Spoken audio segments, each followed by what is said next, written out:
Shabbat Shalom para todos, que Adonai los bendiga, muchas gracias por acompañarnos. Ya mandamos un saludo grande a Andrea, que nos manda saludos. Shabbat Shalom y toda la familia nos está mirando. Muchas gracias por acompañarnos, espero que hayan tenido una bendecida semana.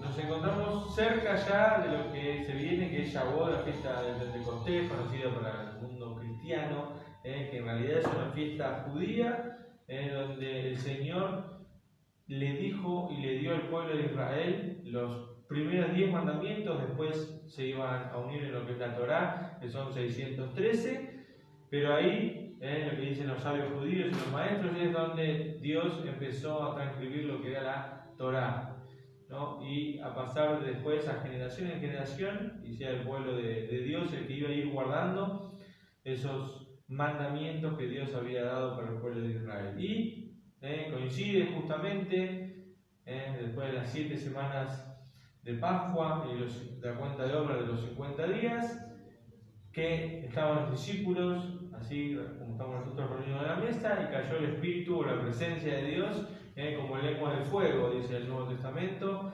Pero ahí vemos también el paralelismo que tenemos con las fiestas bíblicas del Señor, que todas son importantes y que no han sido desechadas de parte de Dios, todavía sirven para nuestra vida, y es una fiesta judía, o sea, lo que nosotros conocemos como Pentecostés y el cristianismo conoce como Pentecostés es Shavuot, el mismo día que el Señor le habló al pueblo de Israel con voz audible y les dijo los 10 mandamientos. Es el mismo día que vino la presencia o el Espíritu del Señor a los apóstoles como lenguas de fuego, ¿no?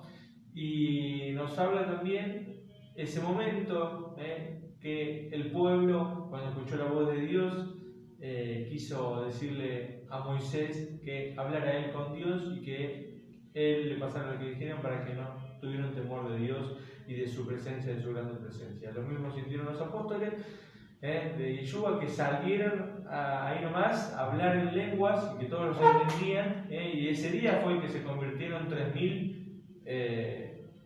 personas, ¿no? Que así se fue armando la congregación, que al principio la mayoría eran todos judíos del pueblo de Israel, ¿no? Y después se fue expandiendo para los gentiles, ¿no? Entonces es una fiesta. Señor, te damos gracias por este día, te damos gracias, Señor, por tus bendiciones. Papá, oramos por las personas que están del otro lado, que seas tu bendición, ¿verdad? Te entregamos la palabra que va a compartir mi esposo en tus manos, te decimos amén. Amén. Bueno, la palabra de esta semana toca el comienzo del libro de Números, del capítulo 1, versículo 1, capítulo 4 al 20. Nosotros hemos elegido para compartir el capítulo 3 del libro de Números, esta para allá que es Bamidbar, la palabra para números en hebreo, que traducido es en el desierto al español. Y vamos a hablar un poco acerca de lo que es la tribu de Leví, la tribu que fue elegida por Dios para oficiar de sacerdotes. Había elegido una nación para que seas como sacerdote ante toda la humanidad, que es el pueblo de Israel, y dentro del pueblo de Israel sacerdotes que ministraran a la presencia del Señor y que se ocuparan de las cosas espirituales dentro del pueblo de Israel. Una tribu separada totalmente, que no tenía un lugar específico, sino que se iban a distribuir por las siguientes tribus. No tenían herencia, no tenían heredad, no tenían nada, simplemente vivían para el Señor. Estaban en el templo, o en este caso en el Mishkan, ¿no? Ante la presencia de Dios, encargándose de cada una de las cosas, de los sacrificios, de todas las ofrendas, de todo lo que vimos compartiendo en los meses anteriores, ¿no? Todo el trabajo que tenían que hacer. Esto estaba dividido, todo había un orden de parte de Dios. Dios tenía para cada familia algo establecido que debían hacer y que tenían que ocuparse cada uno, ¿no? Y además de eso, el pueblo daba el 10%, cuando hablamos del diezmo, lo que se daba para Dios era para que lo recibieran los levitas, ¿no? Para que subsistieran, porque no tenían trabajo, no tenían nada, solamente más que vivir para el Señor y para agradarlo a Él y para ocuparse de todas las leyes y mandamientos que el Señor había dado. Por eso vamos a compartir un poco lo que nos dice el número 3, a partir del versículo 1. dice: esta es la descendencia de Aarón en el tiempo en el que el Señor hablaba a Moshe en el monte Sinaí.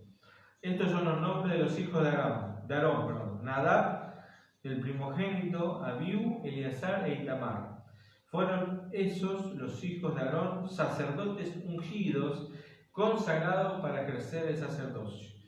Pero Nadab y Abiú murieron al ofrecer fuego extraño ante el Señor en el desierto de Sinaí y no dejaron hijos.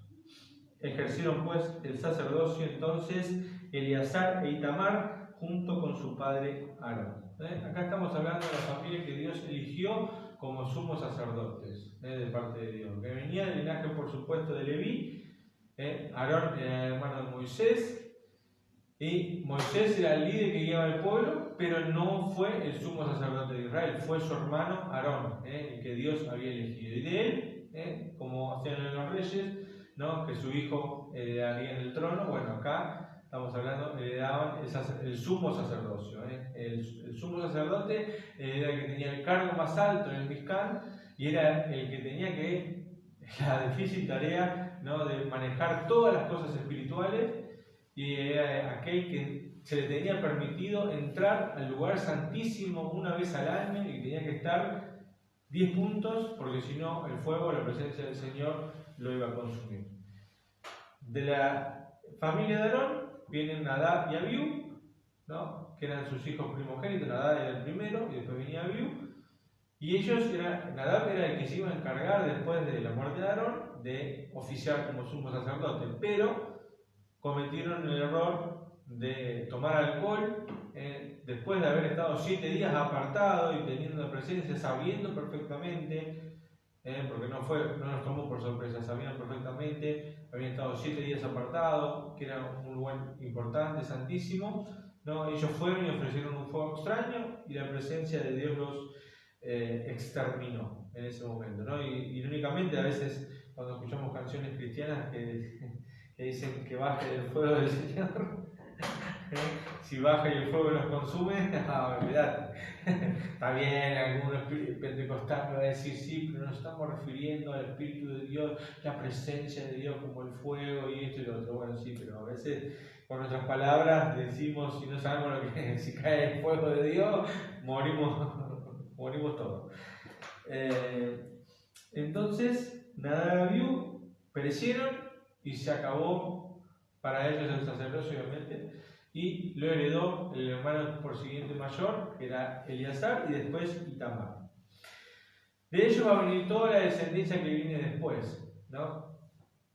En la Biblia no tenemos bien en claro por qué, por ejemplo, en el momento cuando llegamos a la historia de Samuel, el sumo sacerdote era Elí, porque la descendencia principal tendría que venir de Eleazar. Hay una corriente ahí de historiadores o de cosas que piensan que se dividieron como en 3 sacerdotes y Elí era el sumo sacerdote en una parte, después estaban los descendientes de Eleazar en otra parte, y había otro sacerdote que hablan los samaritanos que ¿se acuerdan cuando la samaritana estaba con Jesús? Dice: ustedes dicen que acá en este monte tenemos que adorar al Señor, nosotros lo adoramos en este lugar, ¿no? Y es en ese lugar donde se establece ese sacerdote, hace su sacerdocio, y los samaritanos creen que Dios había elegido ese lugar. En cambio, para la historia bíblica, el sumo sacerdote en ese momento era Elí.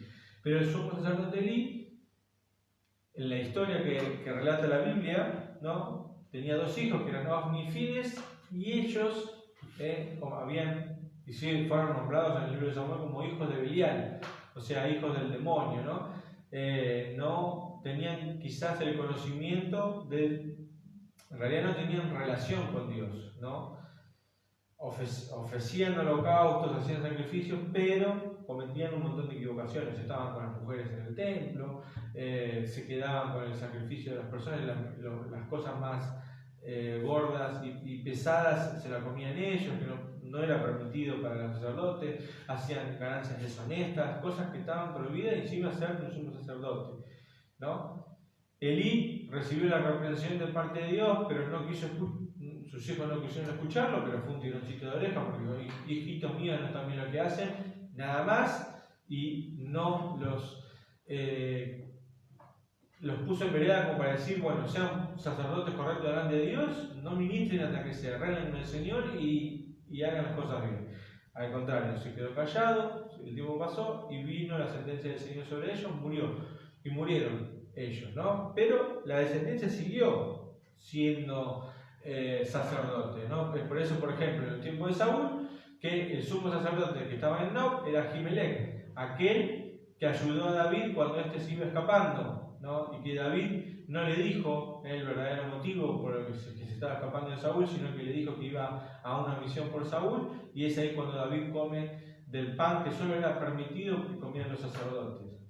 El sacerdote de Ahimelech le entrega la espada de Goliat, con la que había matado a Goliat, y le entrega para que él coma y se alimente, y esto se entera Saúl y va a su encuentro enojado porque le había ayudado a David, y ahí Saúl comete el gravísimo error de asesinar, creo que casi más de 90 sacerdotes en la tierra de Nob, donde se estaban ubicando, ¿no? Y donde ellos estaban ejerciendo, y mató 90 sacerdotes que todos eran descendientes, ¿no?, de Itamar.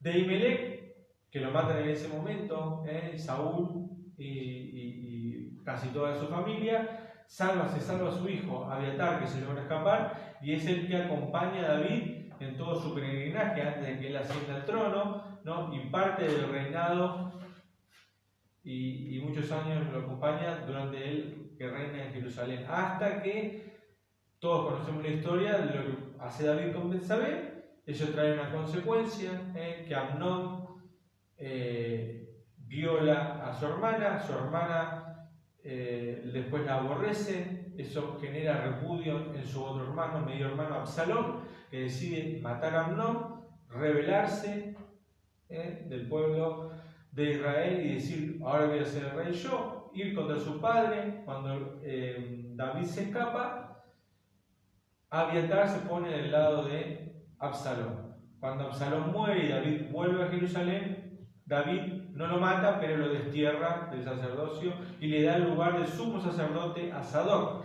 Sadoc viene de la línea de Eleazar, o sea, pasamos ahora al orden correcto, el que tenía que ir correctamente, que era de la línea de Eleazar, tenía que ser el sumo sacerdote. Y este fue Sadoc, el que estuvo con David y el que fue el primer sumo sacerdote en el templo, en la casa de Dios, constituido, ¿no?, en el reinado de Salomón. Y de la descendencia de Sadoc, después viene también el sumo sacerdote Joiada, que es conocido por salvar a Joás, uno de los reyes de Judá, cuando su madrastra Atalía se quiere apoderar de Judá y mata a todos sus hermanos, y el sumo sacerdote lo esconde, así como una historia parecida para los que les gusta la historia de Anastasia, por ejemplo, que creen que una sirviente la escondió, la guardó y después apareció. Bueno, eso es lo que había hecho el sumo sacerdote Joiada. Agarró al nene Joás de 8 años, lo escondió hasta que tuviera la edad suficiente para poder ser rey, ¿no? Y Joás crece en los buenos caminos del Señor hasta que se hace grande y se olvida lo que hizo el sumo sacerdote por él cuando éste murió, ¿no?, a su hijo, y termina matando al hijo porque se le revela. Ahora no me acuerdo bien el por qué era que lo termina matando, pero se revela el sacerdote por algo que estaba haciendo mal Joás, y él lo termina asesinando y matando, olvidándose de lo que había hecho Joiada por él. Termina asesinando a su hijo cuando éste fallece, ¿no? Y eso también nos habla a veces que cuando las personas pierden aquellos que son sus guías o su parte fuerte delante de Dios espiritualmente, ¿no?, a veces se desvían un poquito del camino, como pasó con Joás, y se olvidó de lo que Joiada había hecho por él y terminó asesinando al hijo. Bueno, eso es un poquito para repasar un poco lo que vemos en la Biblia de todo el linaje, la descendencia primero de Leví y del sumo sacerdote Aarón, y de los sumos sacerdotes y las historias que podemos contar. Hasta más o menos la descendencia de Eleazar fueron y ejercieron como sumos sacerdotes, casi llegando hasta la época de los macabeos, ¿no? Estamos hablando 130 años antes de la llegada de Yeshua. Esos eran sumos sacerdotes de la línea de Eleazar y por supuesto de la línea de Aarón. Recordamos también al hijo de Eleazar, Fines, el Fines bueno, ¿no? Que mató con una lanza a Cosbi, la hija del príncipe Sur, ¿no? Que había llevado al pueblo de Israel a cometer pecado y el pueblo de Israel se había mezclado con mujeres moabitas y la llevaron al campamento, y el sacerdote Fines, en un celo por el Señor, agarró una estaca y se la atravesó por el cuerpo, y eso habló bien a Dios de Fines y le dio una bendición. Volviendo un poco a lo que seguíamos leyendo, en números 3, versículos 5, dice: y el Eterno le dijo a Moisés: llama a los de la tribu de Leví para que se acerquen a Aarón, al sacerdote, y que se pongan a su servicio. Se encargarán de todo lo relativo a los oficios del tabernáculo, el Mizcán, de reunión, y tendrán a su cargo la custodia de todos los utensilios del Mizcán. Se ocuparán del servicio de los hijos de Israel. Los levitas, de entre los hijos de Israel, son los elegidos para asistir a Aarón y sus hijos, en el culto.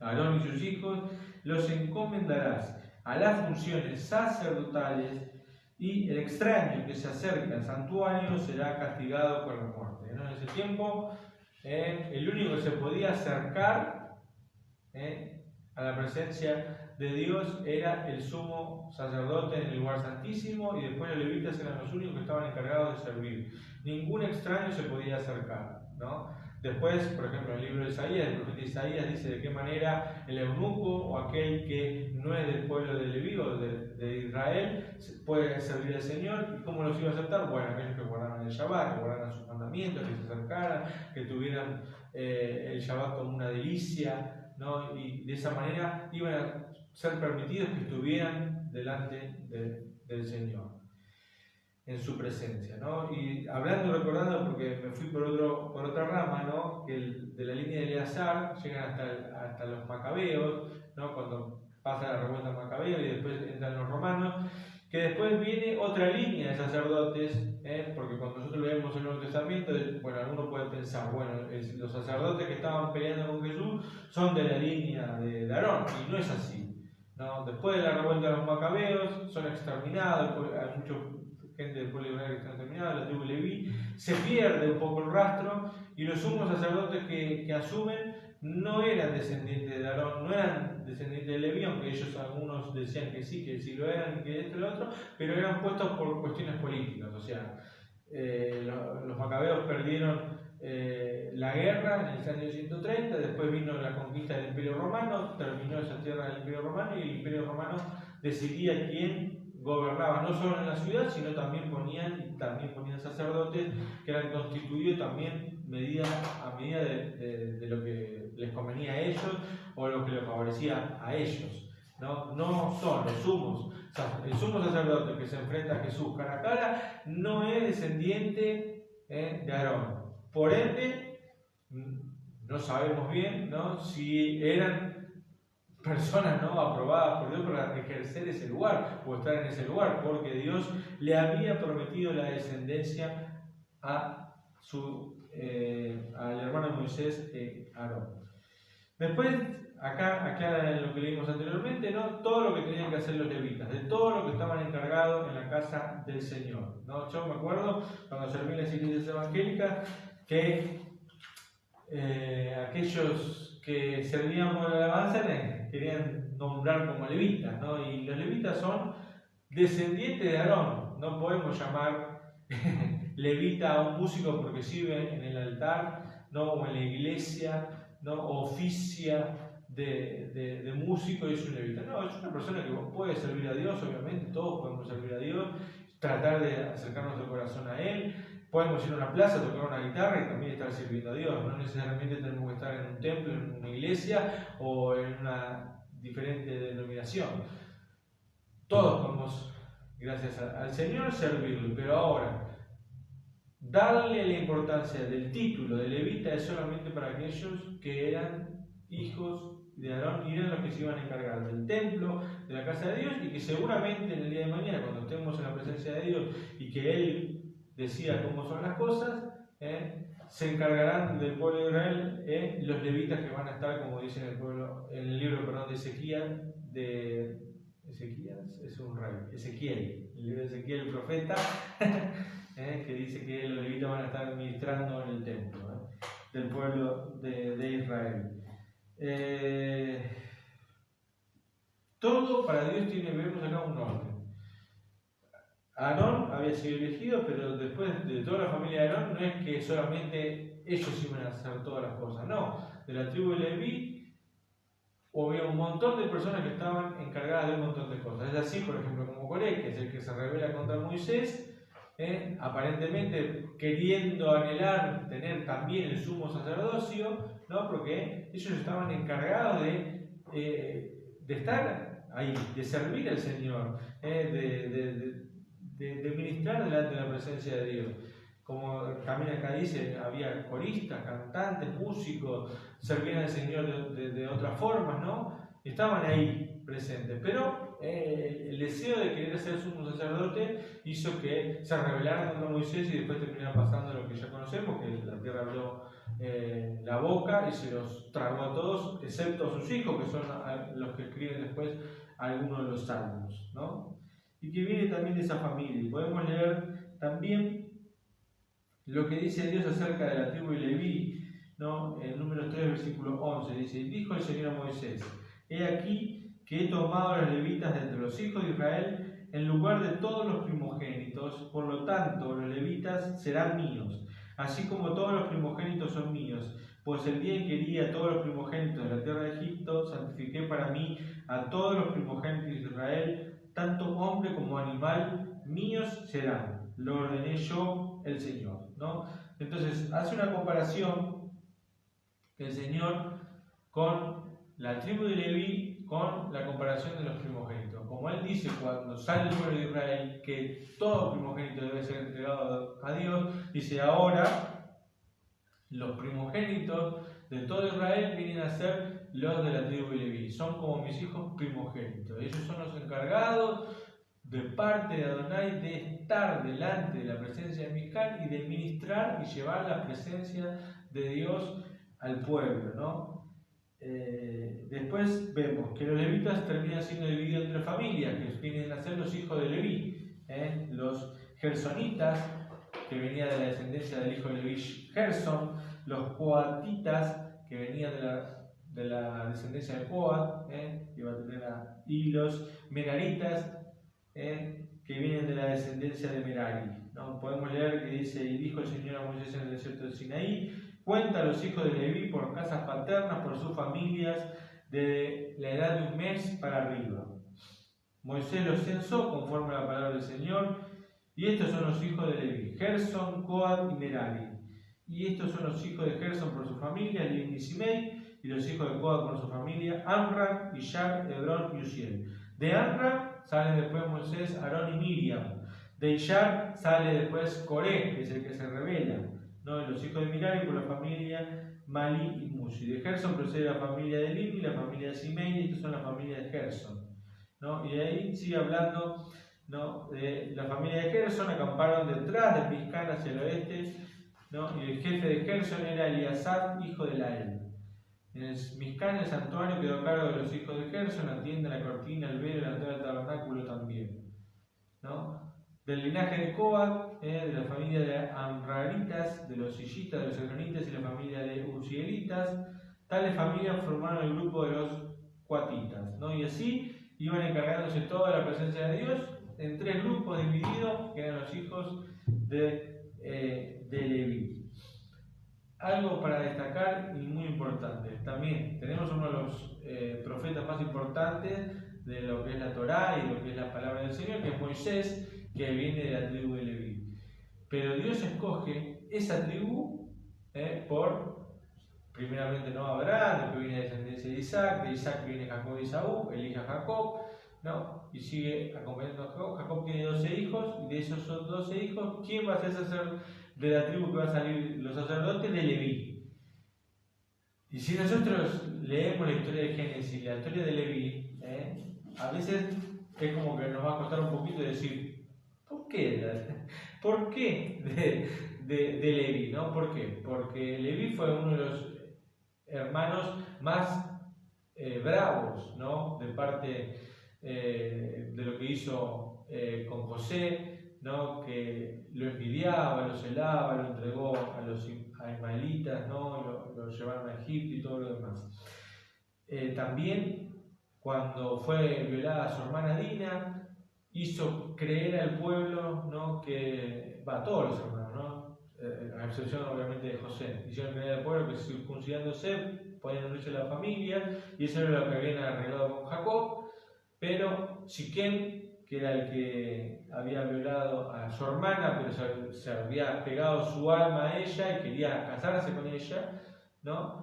Le querían pedir el casamiento, querían unirse a la familia de Israel, pero para eso se tenían que circuncidar. Pero los hermanos tramaron un plan y los principales fueron Leví y Simeón y mataron a toda la ciudad a filo de espada. Es por eso que, con la macana que se mandó Rubén con Abraham, ¿no? Y después Leví y Simeón quedaron como en tercer lugar. Arriba quedó Judá, ¿no? Como un hijo primogénito, porque Judá había sido también, y va a ser después elegido por Dios, desde su tribu va a nacer el rey David, ¿no? Y va a ser separada la tribu de Israel con la de Judá, pero de todas las tribus de Dios, él eligió de la tribu de Leví, este hombre que había causado tantos problemas, ¿no? Y que era una persona, se nota que con vena fuerte, ¿no? Que reaccionaba y obraba de mala manera. Obviamente, seguramente ha tenido su reflexión. Creo que en el libro de Génesis, en el final, todos sus hermanos reflexionan que habían hecho daño a José, ¿no? Y creo que es Leví que se le acerca y le pregunta después a José cuando muere su padre, que por favor perdonara el pecado que habían tenido con ellos, ¿no? Y que José dijo, eso ya pasó, y los perdonó y permanecieron en Egipto. De ahí, de ese hombre, nace después Amram, y de Amram y Jocabed, nace después Moisés, Aarón y Miriam, que iban a ser los que pieza fundamental para esta descendencia de la tribu de Leví y elección de parte de Dios especial para que las personas puedan llegar a Dios y sean escogidos de parte del Señor, ¿no? En este caso, Dios eligió a la tribu de Leví y a él Dios les otorgó el sumo sacerdocio. Hay descendientes en la actualidad todavía de la tribu de Leví, hay personas que se pueden identificar, que como también ahora el término rabí, ¿no? Hay algunos que son de la tribu de Leví, otros no lo son, pero bueno, a su tiempo el Señor acomodará todas las cosas y las cosas volverán a ser como Dios lo hizo desde el principio o lo ha elegido así en su tiempo o en su época. Bueno, espero que tengan una bendecida semana. Shabbat Shalom para todos. Nos encontramos el próximo viernes a las 19 horas por aquí por Facebook Live, y que se acuerden el domingo al atardecer de la fiesta de Pentecostés o Shavuot, la fiesta donde el Señor entregó su palabra, la Torá, los 10 mandamientos, y después iba a venir el decálogo de los 613, pero que es importante para nosotros siempre recordar cada fiesta de Adonai o fiesta del Señor. Que Dios los bendiga. Muchas gracias.